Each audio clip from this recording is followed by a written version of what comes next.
Okay, hello everyone. So welcome back to the channel. And today we have something special. We have some visiting guests. So hopefully we'll have some interesting conversation. And hopefully you can, use this as some good listening practice. Maybe pick up some new English phrases. So let's get into it. Yes. Enjoy. So y'all have been in Japan now for a week? About how long? We came in 27th. I stopped their tracking time. days. Yeah. Vacation. we came in like late March 27th. March 27th. Okay. Yeah. We're really putting a solid date on the video here. That's what I'm here for. All right. First, I guess we should introduce everybody. So hopefully everybody knows me already. Maybe. But so this is my friend Nicole from university. So we went to Yes. college together. Could you give a little introduction? Sure. So I studied Chinese and International Business, and then I got my master's in East Asian Studies. So I'm pretty familiar with East Asia, obviously, but it's my first time in Japan. And the last East Asian country that I can check off my list. Oh, all right. Yeah. All right. Wrap it up with the best, I guess. Yes. Okay. And so your name is? Hi, my name is Tony, and I have no master's degree in any Asian studies. I am a native English speaker. Fluency is somewhat there, and I have a very, very small, what's the word I'm looking for? Amount Use your words of carefully. Japanese within my vocabulary, usually capped off with a very awkward arigato. Yeah. So, And then I'm Alyssa, and I live in Michigan, and I know the group, and I speak English. I'm a teacher though, so I'm excited to be able to help out with this. I'm from with like little kids though. So I find languages really interesting, especially the older I get. So I'm doing pretty well with Spanish, and I've been happy. I can at least ask where things are when I'm here. I knew how to ask to go to the bathroom. Yeah. So, and it's my first international trip ever too, so it's been really exciting. Yes. Yeah. So you're taking quite a long flight. My for your longest first flight one. before this was 3 hours. 3 hours? Yeah. Wow. How The long- furthest I went was Colorado. Oh. Yeah. How long was the flight to get here? We were there 13. It was like an hour and a half. We all met in Chicago because we all live in different states. So that was like an hour and a half for me. And then 13 hours. Man, 13. So 14 and a half total. Yeah, and it's supposed to be shorter on the way back, like an hour I hope shorter. so. So Get like a westerly wind. yeah, a little just bit. keep going. Yeah, that's quite an undertaking. So a lot of our students probably are maybe soon to go abroad for the first time, or have recently gone abroad for the first time. So that maybe y'all could talk a little bit about kind of your experience so far in coming to a place where you don't speak the language, right? Yes. So how's that been? I can start. Yeah. I've been really impressed because I know that the United States does not prioritize bilingualism. So like the reason that I know so much of another language that I do is for my own personal effort. So I did as much as I could to prepare in just the short time slot we had, but I'm just blown away by all the different languages that I like see everywhere. Yeah. Like any instructions that I've seen, there's at least 4 different languages written. Yeah, and there's just like in English, like people look at me and they just start speaking English and stuff like that. But I try to meet people where they're at. But it just shows me like how much I hope future generations continue to prioritize, because I do think it's happening in America where people are starting to recognize that as a strength. So I hope to see changes in that, because we need to do better with it. Even when I live really close to Canada, and there's always English and then French everywhere. So once in a while we'll have Spanish, but it's not super consistent back home. But. Yeah. So Canada, like officially, is a bilingual country, Yeah. I guess, right? So they have English and French. In heated So- rivalry, you see it a lot too. So. Okay. But yeah, America, like we have no official language, but English is basically the only thing anybody knows, unless you're from like an immigrant family who speaks a different language, of course. But yeah, for the most part, like people only know English, which for us, I guess is an advantage, because it's kind of, as it's become kind of the lingua franca of the world, it's been kind of, there's even less push for us to have to learn a language. I was working on getting my ESL certificate for teaching, which is English second language, and they are really trying to change the way that they approach that, because it used to be only speak English with people, just a big push for assimilation, and now they're trying to, like, literacy is literacy, so like they're really trying to change the viewpoints in that. So I'm excited to see. When I was teaching, I had a lot of Spanish speaking students, and I tried my best to speak in both. And it also made me connect with the students a lot better too. Yeah, I'll let the others speak too. Yeah, Tony. What was the question? What was the question? Just like, how has your kind of experience been so far in like this new country where you don't speak the language and Yeah. Well, so I've been international travel. I've traveled internationally before. There you go. Also, Alyssa and Nicole, I think both stated their profession. I am employed. You actually have one of the fancier jobs. Yeah. You make more than we do, so yeah. I'm an IT manager. I'm an unemployed teacher. Oh my God, no. I have done international traveling before. I've been to Paris. I don't speak French. I went to Paris to learn French. Yeah, I thought you went to learn. Yeah, I went for a French study for like French language. Yeah. How many And years did you study it? like 3, and I don't remember any of it. But more like 3 hours, seriously. It was really about 3 hours of like actual like effort. I tried. I really did. I'm just not a language person. I really do try. Maybe that was me trying in high school and college. So that may not be a fair representation of what actual effort looks like. Yeah. But it was good in Paris. And when I traveled to Canada, I mean, it's Canada.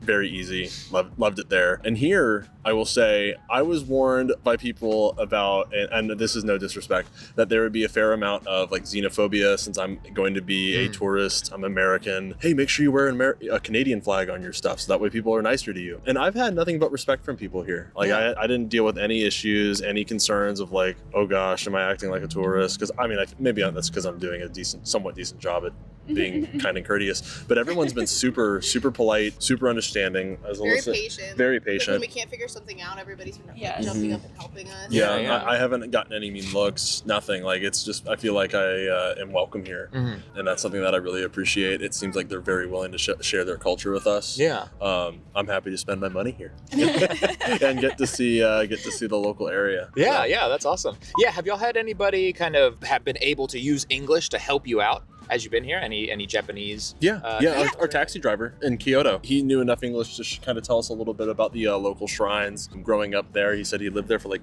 all 50 years of his life. Yeah, he's 53. He's 53. Wow. Yeah. I just found it so like beautiful, like the full-blown conversation. Like the first day here, we could not figure out how to use our cards with the vending machine. Yeah. And 2 locals like came up and helped us, and we didn't speak a word to each other, but I walked away feeling like we had a full-blown like conversation. Like they ended up paying for our drinks because we just could not figure it out. Yeah, So I just think no it's been, words like- exchanged. Like really like beautiful, like just there's language barriers, but everybody's still so very like warm and welcoming. We went to Jin's yesterday for glasses. Oh, yeah.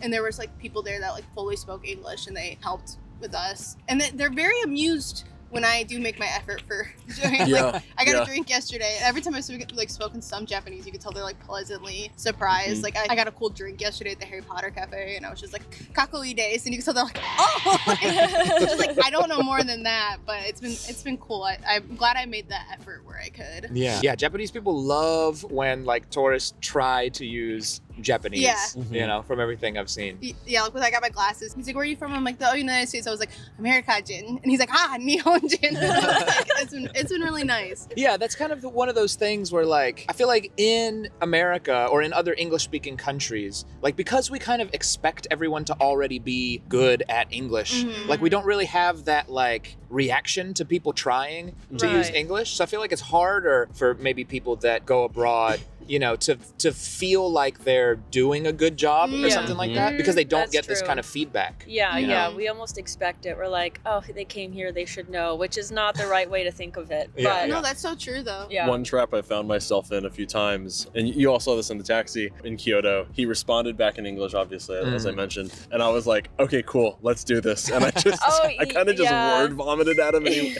his response was, "My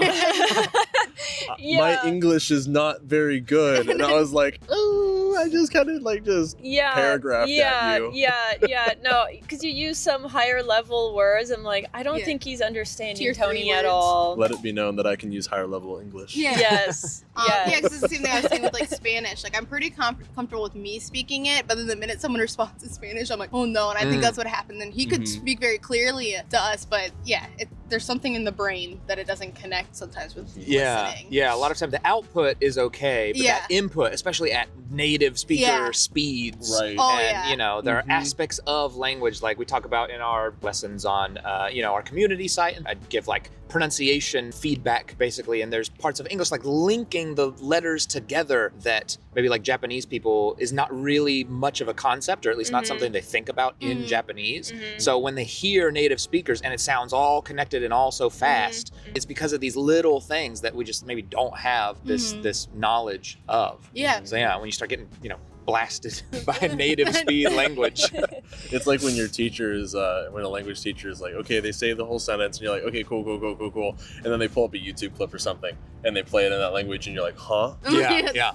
I feel like it's the opposite for me though. Really? Yeah, like with Chinese, like I think my listening whenever I took the exit exam was maybe like C1, and then like my speaking was B1.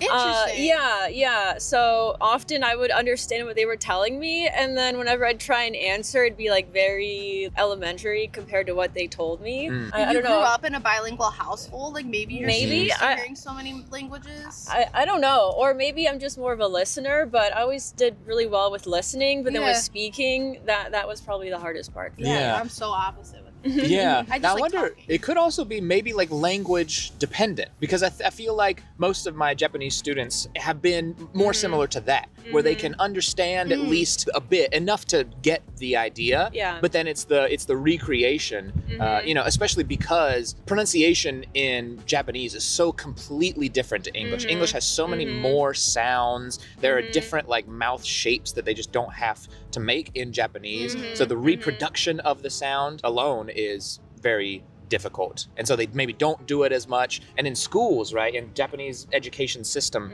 they don't emphasize speaking at all, really. So on that front, like they just don't get the practice to get their mouth in the right place. So you know, more of their practice is in listening. So yeah, it's very passive. Just like, you know, get the test score you need and then get out and forget about it. yeah. I remember at Clemson, I don't know why, but we had native Chinese speakers that were in our classes. I guess they were trying to meet the language requirement by taking their own native language, and they ended up just being our language partners. That was helpful in a way, but you could tell that with their English, they had just learned enough to get into university and use it that way, but with communicating with other people, no.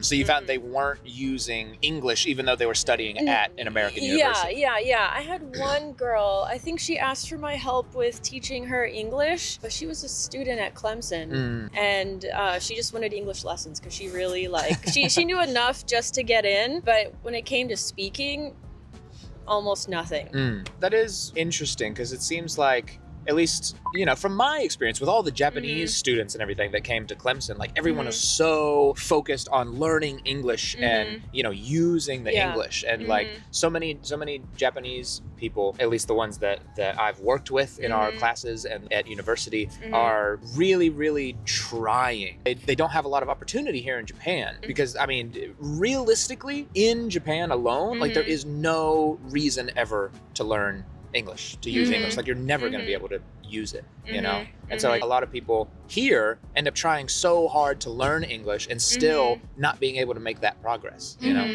So it's kind of interesting they're to not see. immersed in the Yeah. Although I feel like in cases where you are dealing with foreigners, like that one old dude that yelled at me because I had no idea what he was saying. I think he wasn't opening his mouth up wide enough, and then I had no idea what he was saying, and I really pissed him off, and then he yelled at me. But he was speaking to me in English the whole time. I just had no idea what he was trying to communicate. It was also getting on the Shinkansen, and so it was crazy. Yeah. So, Kind of a stressful situation. Yeah, and he just told me to like stand to the side, and I was like, okay. Time to get on the train. Yeah, we made it And with the 1 minute checkpoint. to spare. And the checkpoint wasn't scanning our Protocol like tickets. froze and then got yelled at. Yeah. Now your family came to America from a different country, right? So your first language is not actually English technically. Yeah, technically, yes. Whenever I was a kid in like preschool, I had English lessons. I don't remember them, but my mom said I did have them. And I remember I understood like what was going on. I just didn't really talk. And I remember being amazed by like the other kids and what they were doing on their homework. I was like, wow, like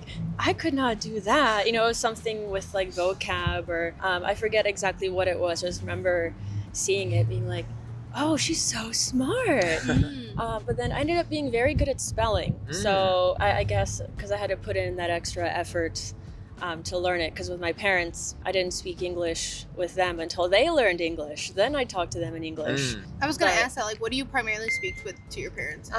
English normally, and then Croatian when I'm upset, or if I don't want someone else to know what we're talking about, especially whenever I'd go to sleepovers. If I wasn't having a good time, you know, I could just tell my mom, and then you know, she could maybe come like pick me up, and I could be like, oh yeah, you know, my mom just wants me. Yeah. I also had to interpret a lot, like for my grandparents, go to their doctor's appointments. Did I know all the words? No. Did I go? Yes. Yeah, but in my mind, it never felt like a different language. I just saw it as like a spectrum, like the languages are connected, and I'm just always at a certain like point, but I don't see it as like only speaking Croatian or only speaking English, because sometimes I feel like I switch between the two, especially now that I interpret. I'll talk to myself in Croatian sometimes for no other reason than that's just what popped in my mind. Yeah. Okay, so yeah, that's very interesting. And actually, I guess we didn't necessarily specify where your family came from, but you said Croatian. But that actually, I have a question, because I always known you as being Bosnian. Yeah. So what is the difference between Bosnian and Croatian? And I guess Serbian is also in there? Yes. My last name is Serbian because my mom, she's from Bosnia, but her family is Croatian. So they're from a Croatian town in Bosnia. And then my dad, his mom is from Croatia and his dad was from Serbia, and they moved to Bosnia because that's where all of the ethnicities kind of mix. So I'm Croatian and Serbian, but most of my family is in Bosnia. Okay. Yes. Okay. But in general, Bosnians are Muslim, Croatians are Catholic, Serbians are Orthodox, and they like each have their own. And they all get along like, peacefully. Yes, especially after the 90s. Right. Yes. Yeah, but there's like dialectical differences. Like you can tell who's Serbian, you can tell who's Croatian. Okay. They're all pretty much the same language. There are like words that are different, of course, across the languages, but for me, I just kind of lump it all together, because if you're Croatian, I understand you, or Bosnian or Serbian. You know, there might be like one or two words. I'm like, I don't know what that is, because it's a totally different word. Like I think Bosnian has more Turkish loan words.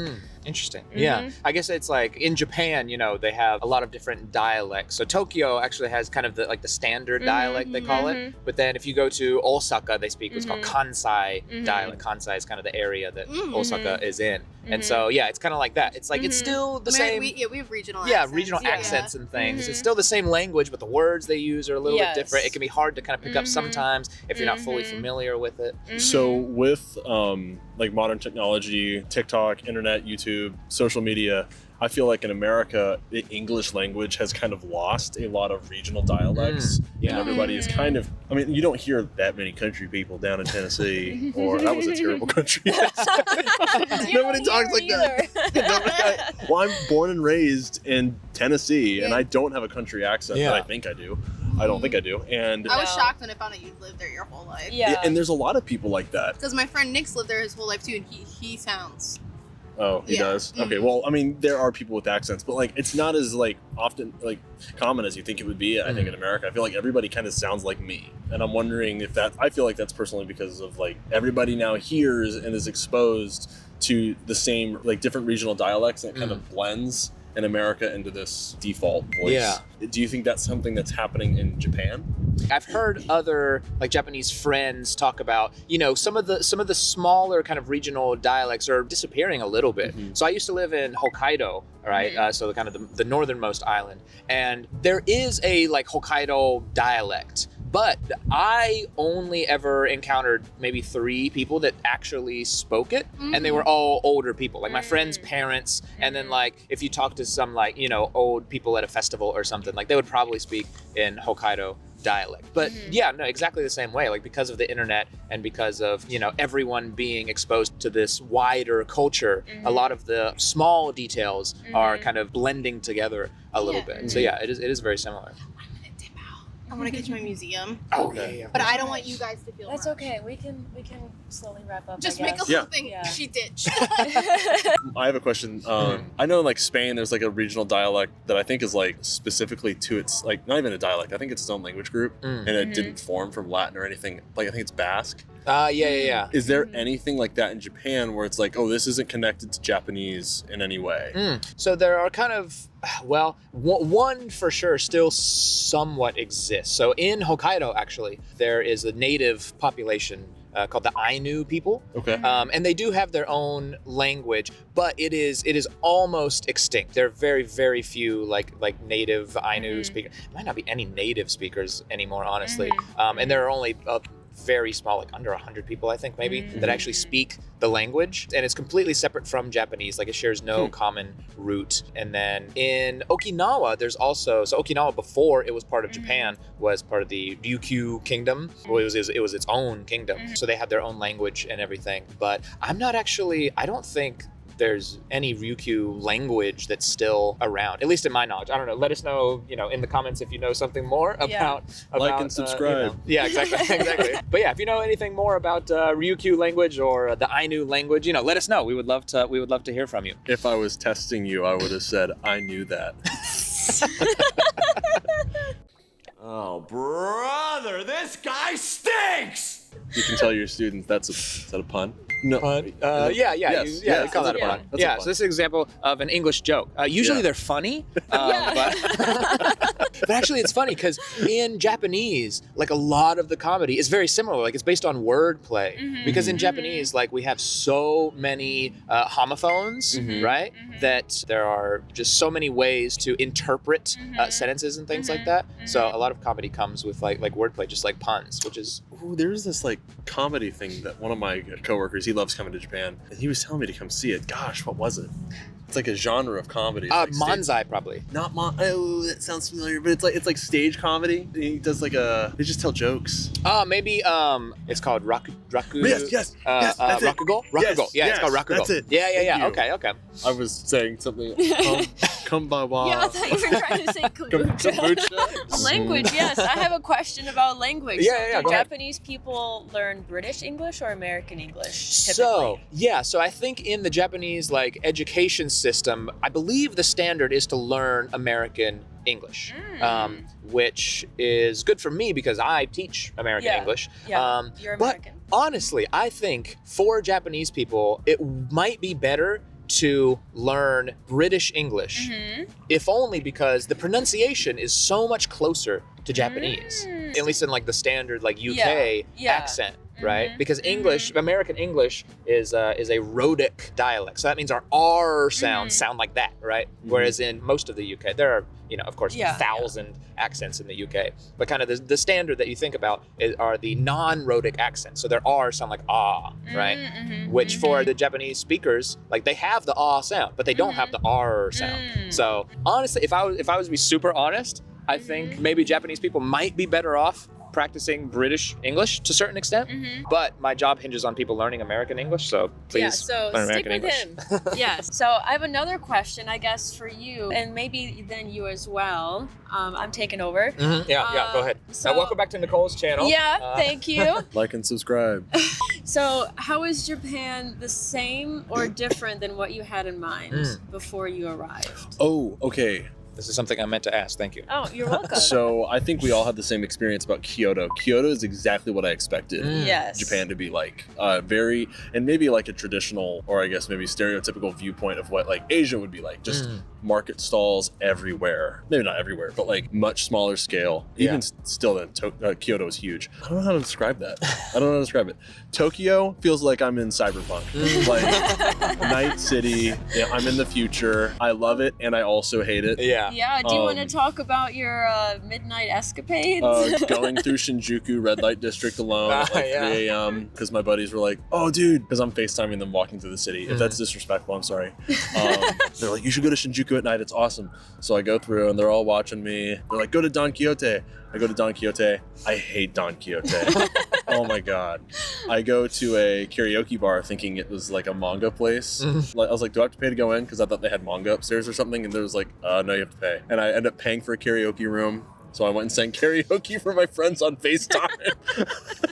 And I don't know Japanese, and it was all in Japanese. That's true. The karaoke machines, they're like, they have English songs, but the interface is all in Japanese. All in Japanese. Of course. Yeah. BTS was in Japanese. Yeah, I was yeah. like, I'll know BTS. If you can't figure out how to switch the interface to English, then that could be difficult. If there was one, then I couldn't find it. And there was no Baki Batai. I think it's Baki Batai. Yeah. I was like, this sucks. So I will not be shouting out that karaoke bar. So was there any other like kind of culture shocks like that y'all have seen so far? I think I already kind of knew some of that. Again, really, the big thing was like Tokyo feels like it's in the future. Yeah. For better or for worse, because there are things about it that I'm like, this is amazing. America is so far behind with public infrastructure. But there are also things that I'm just like, oh my Christ, am I ready for this? Like absolutely controlled chaos. Yeah, it was more overwhelming than I thought it would be.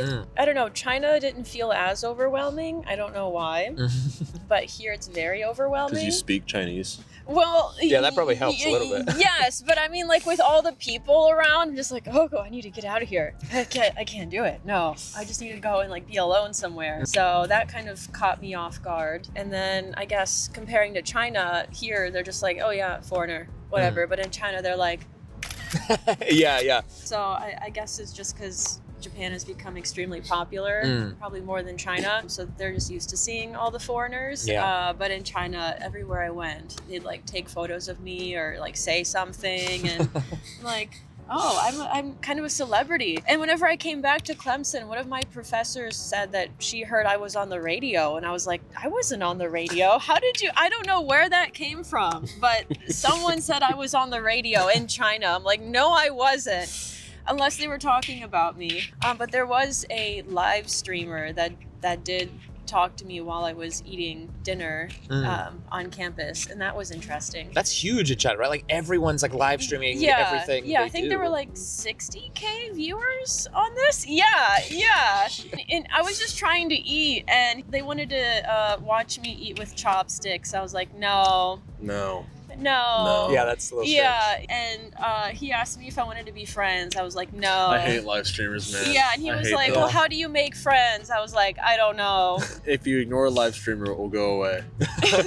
He was there for at least like 30 minutes. Oh my God. So, I guess I felt more on the spot, but here I can just kind of like go about my day and no one cares. Yeah, so that part's nice. Yeah. Have y'all gotten like compliments on like your chopsticks? I don't know why I would.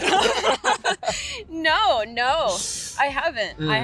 Because that is something that happens for obviously non-Japanese people. You know, if you use chopsticks like halfway decent at all, a lot of Japanese people are like, wow, you're so good at chopsticks. Like they seem so surprised that like I know how to use this. Yeah. Ooh, I have a question. Yeah, go ahead. I hear all the time, don't pick up rice with your chopsticks. You're like stabbing their ancestors. It's disrespectful. And I'm like, okay, I get it. And then the first thing I do is I go to a curry place, and I even saw it on Reddit when I was looking it up. It's like, don't ever do that. And I was like, then what am I supposed to do when you give me a bowl of beef and rice and then chopsticks? Is it okay? Okay, so if you're eating rice, yeah, of course you could pick it up with chopsticks. Yeah, cool. I think what you're referring to is you are not supposed to stick your chopsticks straight down into like the rice incense, and leave them right? there. Yeah. Oh, okay. Cool. Because it looks like the incense that they put at like temples and like funerals and things like that. And I think actually rice specifically. Let us know in the comments. You know, I may be getting this wrong, but there's kind of two reasons. One is the incense thing, and also like at funerals or things like that, they offer rice bowls with the chopsticks in them like that. I see. as like a ritual offering. And so that's like, yeah, you're not supposed to do that. Cool. I haven't done that. So Okay, your good. ancestors are in good hands.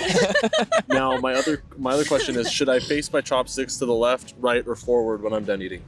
Okay, so I believe you are supposed to lay them this way, because in China, they lay them this way, correct?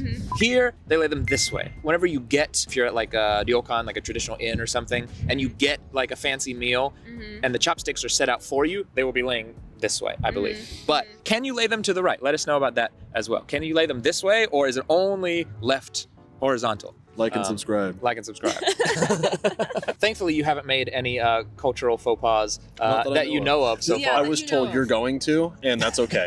Just be mindful. If someone does get pissed off at you, just accept it. It's like you're gonna do something wrong. Yes. Yeah. You don't know what you're doing. You're basically a baby with a credit card. Yeah, and that goes for anyone that travels abroad, right? So some people might be nervous. They're going to a foreign country, maybe for the first time, going to an English-speaking country, and they're afraid of, making a mistake of some sort. But you don't have to be at all. I mean, everyone will understand. No one is going to, try to hurt you. I mean, someone might be a little upset for a couple minutes. That's the most you're gonna get. And you're never gonna see these people again. And you're never gonna see them again. It doesn't matter. And you're probably like the 10th person they've gotten upset with that day. So it's okay. So on that note, is there any one piece of advice you might give to Japanese people who would like to go to an English-speaking country? Well, first, take lessons with him. Oh yeah. Very good advice. Yes, study consistently. Just set smaller goals to make it less overwhelming. And of course, follow his guidance. Yes. Yes. Do everything I say and nothing more or less. Yes, yes. Traveling to English-speaking countries? English-speaking countries. That's kind of our deal here. That's kind of our focus. Well, Canada's a pretty good spot. Great advice. Go to Canada, everyone. Yeah, go to Canada. Go to Canada. Just skip the Actually, US. I would say the biggest thing, that's tough because I've never thought of it from that perspective. Be prepared. Just if you go to America, I would say you're going to hear a lot of ridiculous questions probably. And just be prepared to answer them as best you can, because some people have zero idea in America what the rest of the world is like. Yes. And I say this as somebody that had not much of an idea of what Japan is like, but Americans sometimes just have no idea. And that's not their fault, unfortunately. I'm going to give them the credit on that. That is not their fault. They are a product of the nation and society that they live in. They could make the effort. They could. Yes. But why would they? They don't have to. And that's really sad to say, but they don't have to. Yeah, because that's the thing. You don't have to leave the US to get what you want, but in a lot of other countries, you have to leave to get something that you need, especially in Europe. Like if you want a certain type of car, you have to go to a different country and go get it. But America's US, huge. We have everything. We have everything. We have too much. We do have too much. Yeah, some would say far too much. Yes. But yeah, so great advice, I think. So thank you so much for joining me today, and I hope the rest of your trip in Japan goes well. Everybody give them some parting words, some nice words. Yes. And they'll be long gone by the time you see this, but it's nice I'll to check have the comment anyways. section. I'll ask him for the comments. Let us know how what you thought about kind of some of our ideas, if you have any input that you would like to share, or any questions that you have. Maybe we could have them on some other time to talk about some things. You got to come back to Japan now. We've made a deal. Yeah. Oh no. My bank account is actually scared. So thank you so much for watching, and we will see you next time. Bye-bye. Bye.